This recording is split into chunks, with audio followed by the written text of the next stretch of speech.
Once upon a time, in a small African village called Obodo, there lived a young girl named Amaka, who was only 22 years old and full of dreams, laughter, and hope. But one day, her life changed forever when she discovered that she was carrying a child out of wedlock, and the father of the child denied it completely, leaving her heartbroken, confused, and scared of what the village would say about her. Even though her parents were willing to accept the child, shame, fear, anger, and sadness overwhelmed her, and she felt trapped, humiliated, and alone, not knowing what to do or where to go.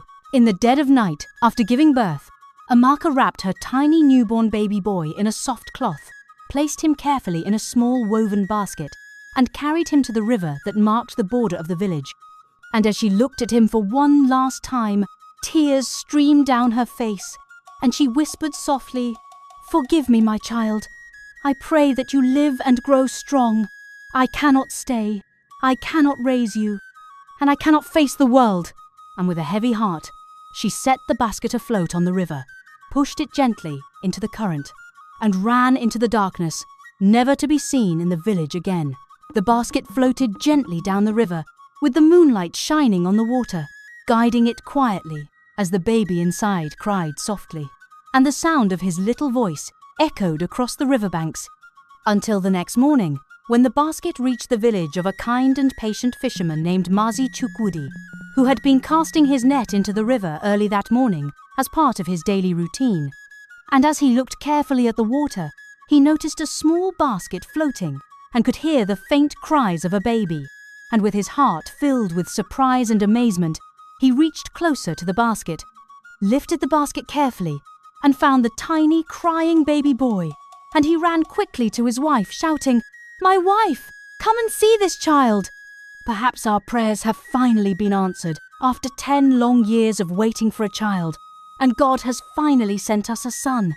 Aho, Mazi Chukwudi and his wife took the baby home, cleaned him, fed him, wrapped him in warm clothes, and named him Obinna, which means the father's heart.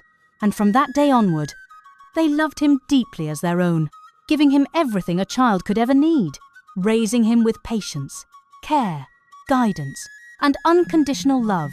And Obinna grew up happy, kind, curious, and brave, never knowing that the parents who held him in their arms were not his biological parents. And for 21 years, he lived a life full of laughter and love, unaware of the secret of his birth. When Obinna gained admission to the university in the city, he entered a new world full of people, buildings, and knowledge that he had never seen before. And in this new place, he noticed a woman who worked quietly as a cleaner, pushing her mop and buckets across the halls. A woman whom students mocked, insulted, and ignored, treating her with disrespect simply because of her job. But Obinna felt drawn to her for no reason he could understand. And whenever he saw her struggling with anything, he would offer to help her carry it. He would greet her kindly, speak to her gently, buy her beautiful gifts, share his food, and sit with her during breaks, always smiling at her. And she began to feel something stir inside her that she could not explain. A strange connection that made her heart beat faster, and her spirit tremble every time he came near. Because she knew, deep down, that there was something familiar about him, although she did not yet understand why. One afternoon, as Obinna walked between classes, the heat and exhaustion overcame him, and he suddenly collapsed onto the floor, unconscious. And students screamed and panicked as the cleaner woman rushed to his side, calling for help and feeling a panic she could not explain. And the university clinic was alerted immediately. And the doctor examined him and said, "He has lost too much blood. We need a transfusion immediately, and we need his parents here now."